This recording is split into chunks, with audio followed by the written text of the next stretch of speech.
Thanks for tuning in to the HR Uprising podcast. I'm your host, Lucinda. The HR Uprising is focused on helping forward-thinking people professionals deliver real lasting value in their organisations. I'm a chartered psychologist, speaker and trainer, and recently authored the best-selling business book, How to Be a Change Superhero. My day job is founder and CEO of software and training business Actus. This gives me the opportunity to work with other businesses like yours. We are focused on building a better workplace for people wherever they are located, with the help of our performance, learning and talent management software and our training and consultancy services. Every week on the podcast, I will be covering different topics and challenges, joined by relevant experts and real-life people professionals. Thank you so much for tuning in. I really hope you enjoy and get value from this week's episode.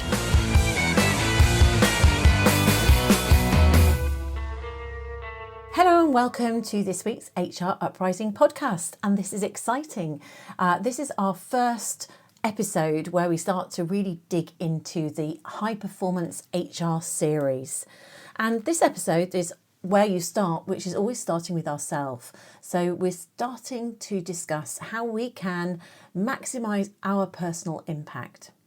So before we can, make a meaningful impact as HR professionals in the businesses we work for, we need to understand ourselves first. So we're going to focus in on identifying our unique strengths, our areas for development, how to mitigate any blind spots, understanding our own values, what drives us, our goals, where we see our career heading, how we can be clear, authentic and comfortable in our own skin, and to use this to have a foundation to deliver positive results within our own organisation and long-term success.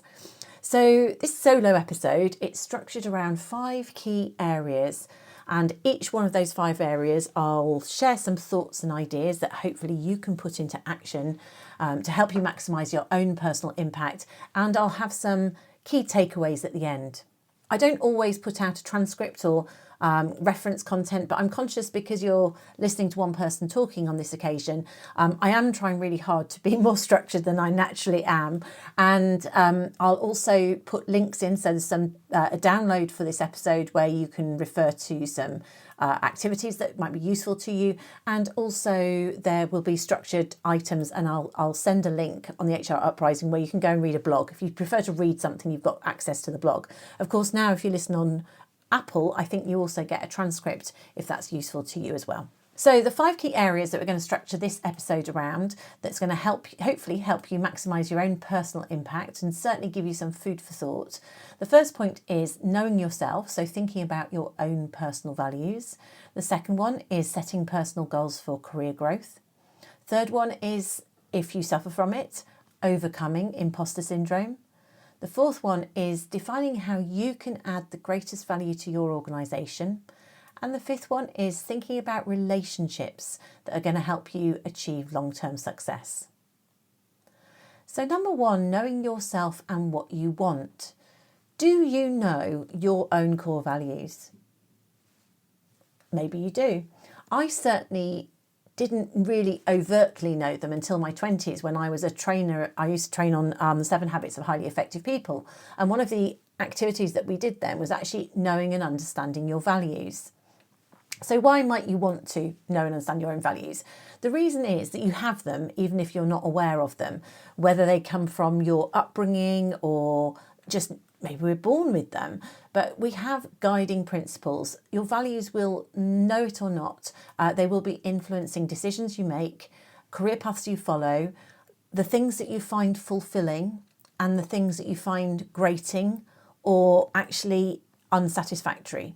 So if you know what they are consciously, it's going to help you to make more aligned decisions in both your career and your HR role. And I'll give you a personal example of this. So when I did do my values, and say in my 20s, and there's an exercise there's a download that if you go to the show notes, hruprising.com, you can download a list of values, and there's an activity that you go through. I'll just talk you through it. You will see this list. There's, 50 odd values on there. Just go through really simply and circle the ones that you think jump out as terms that resonate with you. Ideally, you want to get that down to about 10.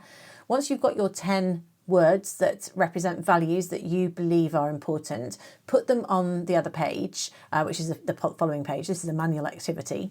And then what you have to do is, I describe it as the daddy or chips exercise. So if I give you 4 of my values out of my top 10, they were freedom, making a difference, achievement, learning and growth, and there were others as well. And what you then need to do is you need to compare item 1 with item 2, item 1 with item 3, item 1 with item 4, and you have to say which of those 2 are most important to you, and you go down your whole 10.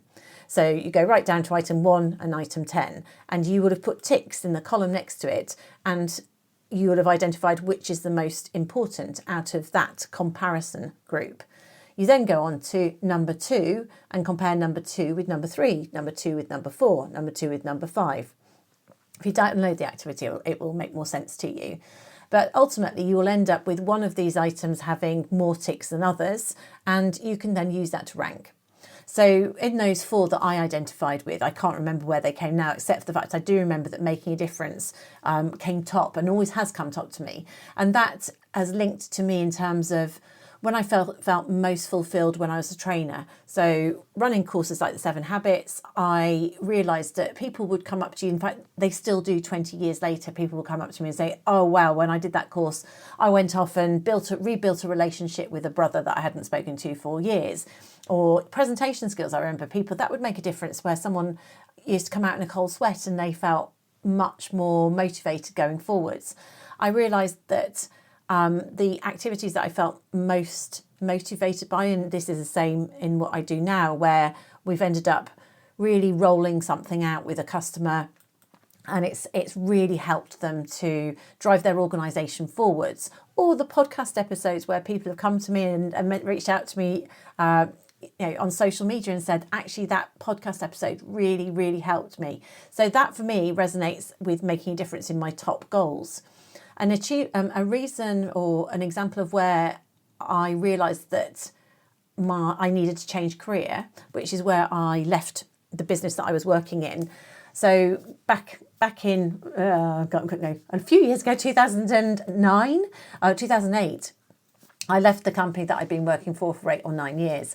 And what had happened in the previous year was I realised that I'd had a lot of freedom and entrepreneurialism, ability to be entrepreneurial within a private organisation. So the leadership and my direct line manager had given me free rein to go out and just implement various HR, OD strategies, and I just was able to do things. So we'd come up with an idea, we'd show how it aligned with business strategy, and they said, yeah, go off and do it. So I had lots of backing. And then that line manager that I'd had for all his foibles was then replaced by somebody who started to micromanage me. And it was at that point that I realised that freedom, a value that I hold, which is quite a high value to me, it links with being entrepreneurial, that was no longer there within that job role, and it wasn't sustainable for me to remain in that environment. So those are 2 examples of where I found work fulfilling, where you're making a difference, and then freedom, when it's not there in terms of a value, then that environment didn't work for me anymore. Other things you can do, so if you have something like achievement, then how can you set personal goals and achieve them and recognise them? If you really value learning and growth, which is something that is in my top 10, and whenever I felt I was stagnating or doing the same things, I felt I needed to go back into those. So the point of me sharing those personal examples, and I hope it didn't put you off when I was trying to describe how to identify your values. As I say, download the PDF. You've got a free PDF, it's dead easy, and you can identify your own if you don't know them. But the practical tips that I would just get you to reflect on is, if you do know your values, reflect on them. Aren't they being fulfilled at the moment? Where are they working for you and where are they not? So clarify what's most important to you. Maybe reflect on past experiences where you felt fulfilled and think, oh, how did that work with my values? If you're lucky enough to have a mentor or coach, maybe you can discuss this, or a buddy, to gain deeper insights. And they do ebb and flow over time. And this actually is something I know a lot of the people listening to this, not everybody, are women. And actually, equally, I know that having a family is something that is important and is relevant for men to think of. But as we go through our careers, and if I'm someone listening to me is wanting to have a family at some point, that does play a part in terms of the next point we're going to go into as to when you choose to, I guess how your priorities link in with your family life. So again, for values for me, so family once I had kids, and when I left my in-house role and became independent and set up my own business, I had a 3-year-old and a 6-year-old, and I wanted to not have to go into London and be away from them 14 hours a day. I was the primary breadwinner and continue to be so. So how could I manage to meet the values of family and being there sufficiently for family, and also obviously security? I forgot that security, financial security is one of my top values. So being aware of my values in my 20s and 30s and onwards has always been important when I'm making life decisions as to how you can support your values, not compromise your values. So first of all, if you don't know your values, I recommend that you think about them. And then once you know them, you can think about how you take them forwards with your personal goals. So that was number 1, understand yourself, understand your values. And number 2 is think about your personal goals. So that is asking you questions. What do you want to achieve in your career and in your life, right? It's not just work, it's balancing both. I'm thinking again, actually, the 7 Habits for Highly Effective People. If you haven't listened to the audio, not familiar with it, I recommend you do go off and listen to it. So if you think about your career, are you somebody that is ambitious and wants to be senior in the career you've chosen? And you don't have to be, right? It's not for everybody. Don't feel you have to choose that. But if you are, then are you focusing on internal networking? Are you focusing on personal growth in that specific area? Are you focusing on building qualifications and commercial acumen? And we'll come back to then building your network, which is point 5. So those are things that are relevant where you go through.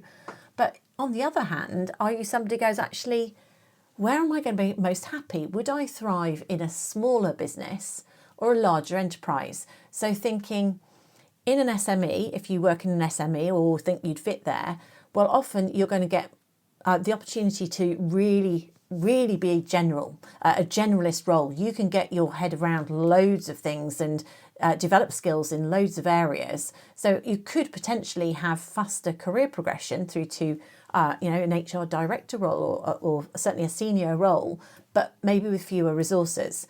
And actually, it is an interesting thing because you may end up being in a director role, which may be important to you, or a board role in that SME at a younger age, but with less support. You end up have this HR department of 1. If you are going to do that, then how are you going to get the support from outside and bring that knowledge along so you don't suffer from the imposter? On the other hand, maybe you want to be in a larger organisation and build your way up there. If you do want to be in a large organisation, do you want to be a specialist? So for me, my background, as many of you know, is learning and development. It's not really proper HR, many of us would say, but it sits in the umbrella of HR and organisational development. And that was where my passions lie. So larger enterprise can allow you to follow your passion. If you're great at recruitment, which is kind of an angle of sales, I'd say as well, that's a great niche. Reward, that's another niche you can go into. HR business partnering, well, that's where your relationships there and how do you expand there. So there's many areas in a larger organisation where you can specialise, and you might not want to become too narrow, but then again, if you're a specialist, you can build a career in that specialism. So think about what's going to suit you. And again, these are things maybe that would fit for you to discuss with a coach or mentor. Separate to that is what kind of culture suits you. And, the culture that you're in currently, is it private sector? So you're having to be really commercial. Are you someone who works really well in public sector? So you can navigate bureaucracy.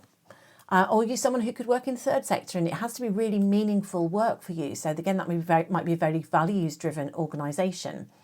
Do you thrive in structure? Are you someone who excels in making change happen? And where we say these things, I work with a range of organisations in a range of sectors. And one private sector organisation in the same industry, let's say financial services, could have an entirely different culture from another. So it is going to vary from organisation to organisation, but think about the culture that suits you best, and as to whether or not the culture that you're in fits your values. Or the third option, of course, is, are you entrepreneurial and you want to work for yourself now or ultimately? If you think you do ultimately, then what skills do you need to develop to be in a great position to do that? Because you've got to be able to feed yourself in terms of work, or you need to be able to network. And again, if you're in an organisation right now, this is something I regret. I didn't even think of networking externally when I was in-house, didn't see the point of it really, because I was networking internally. But are you building a brand externally? And that ties into point 5. We'll come back to it. So if you think you ultimately want to be self-employed, and that doesn't have to be an independent HR professional, you could be someone who looks at things like interim roles, which allow you to gain diverse experience within a range of organisations. That could allow you to build your portfolio and also network with lots of people in lots of different organisations and identify what sort of organisational culture fits you. So if you think ultimately you want to be self-employed, think now about what skills and relationships you want to develop to help you succeed.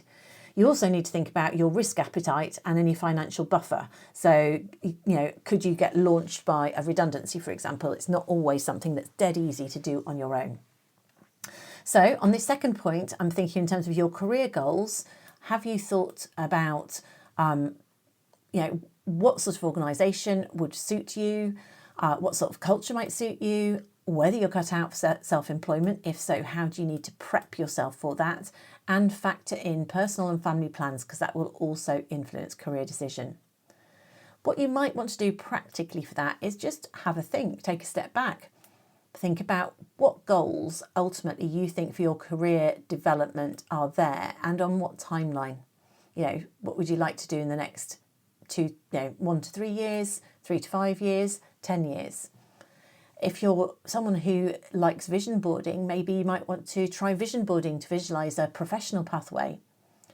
Again, useful to talk to others about it, but be practical about if you want to be somewhere in 10 years, and remember you can change your mind, what learning opportunities or relationships do you need to build that will help you on your way? Right, so it's just so useful to think about this right now. I mean, I feel very lucky in how my career has turned out, but it happened with me looking within the environment that I was in, and I managed to move to senior roles within that organisation. And then I just chose my next step, and it was more, it wasn't that I desperately wanted to work for myself, but I knew I was entrepreneurial. It was I didn't want to have to go and compromise my home life. And I wanted to succeed and I needed to earn money. So you've got to work out what fits with you along the way. And if you have a long-term plan, but equally that allows you to make shorter term decisions along the way. Number 3, overcome imposter syndrome. So many of us struggle with self-doubt, particularly when we're stepping into strategic roles. Now, I've done other content on imposter syndrome, so I'll just nip through this and I'll refer you to another blog that I've done on this, which you can look at. And also I did an episode on the podcast on this. So again, we'll put links into it. But do remember that if you feel the imposter, we've all had it. And what it is, if you don't know what it is that feeling that you're going to get found out. And that can hold you back from having maximum impact because you think someone's going to find out you don't really know what you're talking about. But the reality is loads of people don't know what they're talking about. I mean, let's face it, there's a US president in place that doesn't know what they're talking about. The concern about that person is they don't have imposter syndrome and really should. But reality is 70% of us experience imposter syndrome at least once in our career. I remember it being in my late 20s and someone say, oh, let's talk to learning and development expert. I'm thinking, I don't think I'm an expert. But actually, if we got some common sense, we all are experts in different ways. And, we don't have to... we can have humility and also demonstrate expertise. The reality is that, things like social media comparison might make us feel more insecure because you only see people being very polished and very expert, and some people just great at presentation. But just don't feel you should downplay yourself. Recognise if you are just attributing success to luck. Recognise if you are not taking on new challenges because you've got a fear of failure. Recognise if you are overworking to compensate for perceived inadequacies and you might burn out, and really just spot whether or not that's something that's blocking you.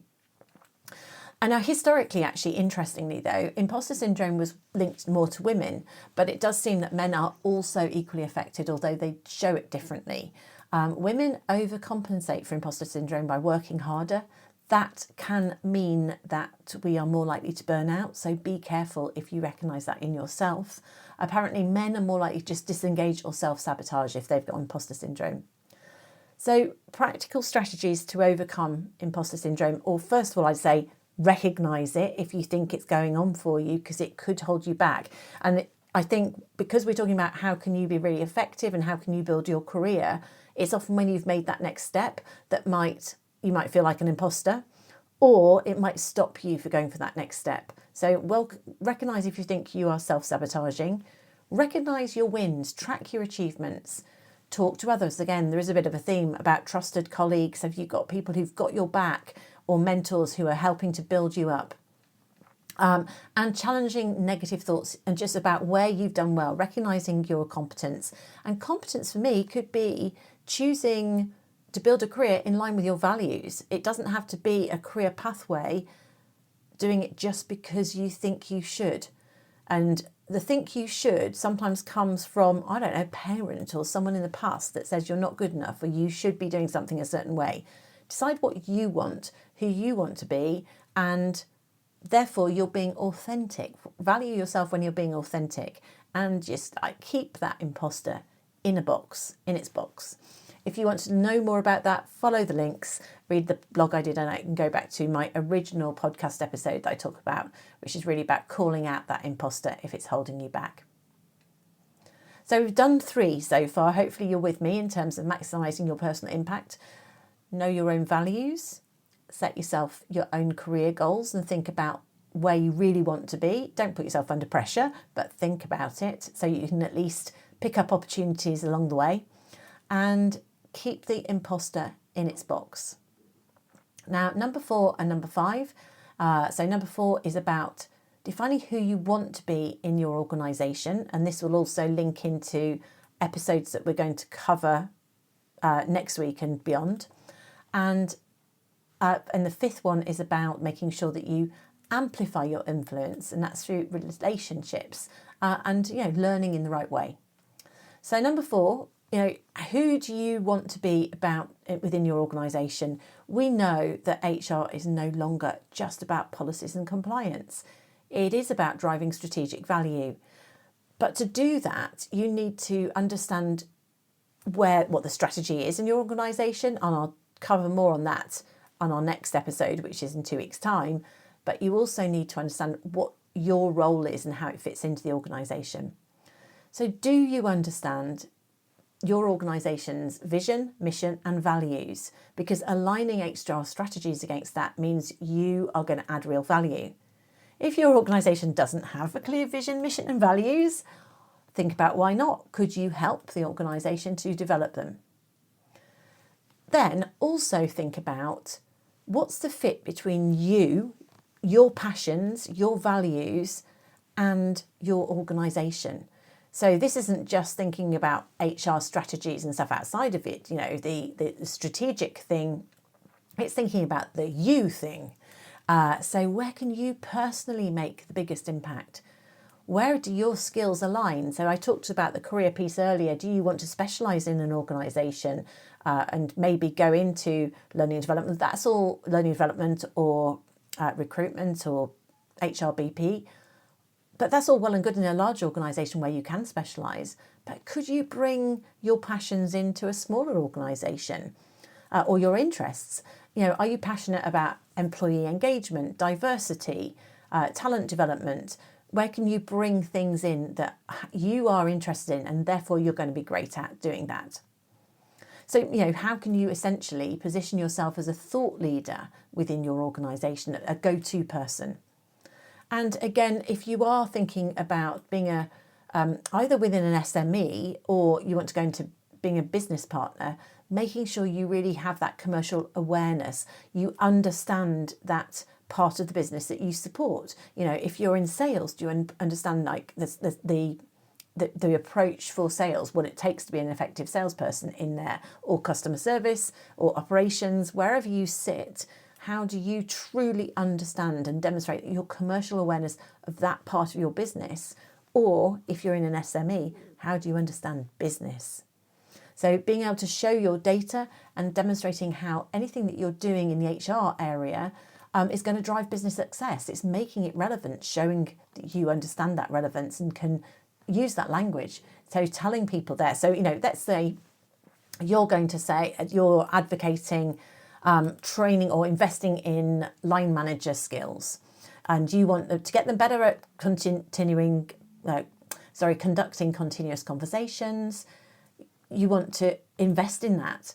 Well, make sure that the people who hold the purse strings understand why that's relevant. It's not about being lovely and fluffy. It's because if those line managers are better at having ongoing performance conversations and giving feedback, the likelihood is they're going to make their people more effective, or the business as people more effective, more productive, more engaged. What's the benefit of that? What's the so what? Always think so what? Well, if we have people who are more productive and engaged, we're going to meet more of our business targets. We're going to retain them. We're going to reduce recruitment costs. We're going to be more successful and profitable as a business.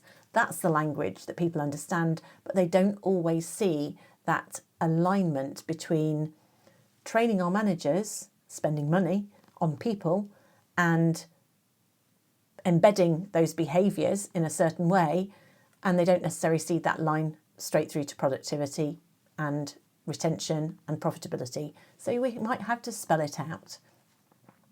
So, what would I say? Practical tips. Think about your organisation's strategic plan. Think about how you can deliver it and demonstrate that link. Engage with your senior leaders. Make sure you understand their challenges and think about how we can align with them. And make sure that anything that you're involved in, it aligns with business priorities and people can see how it aligns. You might have to be explicit. Then finally, my fifth point, number 5, is how can you amplify your personal influence? Well, this is really about strong relationships and also commitment to your ongoing development, being alert to it. Don't let you be the poor relationship in terms of development. So what do I mean by key relationships? Internally, think about developing strong internal relationships. So building relationships across departments and creating allies who will support your initiatives. There are going to be people out there who are key influencers, and they're not always the senior people. So find those people who have a voice. They will be change agents in my term as well. They're useful if you're trying to embed change, and align with them and engage with them as friends who are going to help you align HR strategies with the business goals. Also, make sure you understand, you collaborate, you listen to people, you talk to people. Just generally be visible. HR is a great role where you can be visible. In fact, other parts about HR, learning and development, other whatever area you sit within, if you are a business partner, don't just sit within your silo. Make sure you are networking across the organisation. Build connections wherever you are. That's if you're in a large organisation or small organisation. But don't just network internally. Expand your external network. Engage with people outside your organisation so you can bring fresh perspectives in and industry insights. How valuable would that be? Is that, we're benchmarking externally. This is what other businesses like us or businesses different to us do. Increase your visibility on LinkedIn and other social platforms. How about actually networking outside of your organisation? Share insights, comment on discussions, get involved in things like CIPD, conferences, attend webinars, contribute to webinars, go to networking events, establish connections and stay ahead. And the great thing is then if you move organisation or if you wanted to set up on your own, you've got an external network as well. And remember to stay relevant. It's so easy not to learn. I mean, obviously there's loads of learning on the job, but do invest in your professional development, whether it's qualifications, courses and online resources, or as you're doing, if you're listening to this, congratulations, you are developing yourself. Next step is to put some of the key learnings into action. So engage with books, HR thought leadership, and keep up with industry trends. So what would I say in terms of practical tips? Do you know what? Just go and have a regular coffee with people within your business. Go, oh, can I have a chat with you? Can I go that, virtual or otherwise? Just build relations internally, but also do them externally. And I tell you what, it's so much easier to network when you don't have an agenda, if you see what I mean. So if you're an internal person, it's a great opportunity to build external relationships. Do proactively, participate in things company-wide to raise your profile, maintain that valuable external presence on things like LinkedIn, join groups, and dedicate a little bit of time each month to learning, or each week. Podcasts are really easy, and there's loads of great quality stuff out there, but whether it's that or through learning, reading, or peer discussions. So in summary, I've run through my 5 top tips for maximising your personal impact. So know yourself and be true to yourself. So do your values, know your goals, and think about where you want to be, so that when you get opportunities or growth opportunities, you can choose to make the most of them. Say no to the imposter. Think about who you want to be within your organisation and make sure you're visible. And do build strong relationships internally and externally, and invest in your own personal growth. So I hope those might be tips that inspire you to think about what's good for you and invest in you, and that is investing time. Quite a lot of them were, if you have buddies or a network or a mentor or a coach, discuss them with that person, and that will help you have that platform. But remember, it's really hard to be the best version of you without a bit of investment in you. So and I do think that as HR professionals, it's really easy to put the focus on other people, and because you're busy. There's often an HR department of one, and you've got family commitments as well, maybe. But really do recommend you to just think about, how can I invest in me, because that way I'm going to be the most value to others around me. Thank you so much for tuning into this episode. If you found it valuable, I would really love to hear from you, because this is a bit new for us. We're refreshing what we're doing. We're trying to bring more value. We've moved to an every other week approach. So if you found it valuable, let us know. If you didn't, let us know. Don't tell others. But if you do, let us know. And if you'd be happy enough to share a link with someone else, or give us a review, then that would be really, really appreciated. Thank you so much for joining. I really hope you found this week's episode useful and enjoyable. If you did, perhaps you could recommend us to a friend or colleague, or give us a review on your platform of choice. It really helps new listeners to find us. Now, you can access links to any of the information mentioned in this show via the website www.hruprising.com. Further free resources are also available at www.actus.co.uk. There you can also find out more about our software and training solutions. Finally, why not join our LinkedIn group, the HR Uprising, to share ideas and collaborate with other like-minded people professionals. Thank you for listening to the HR Uprising podcast.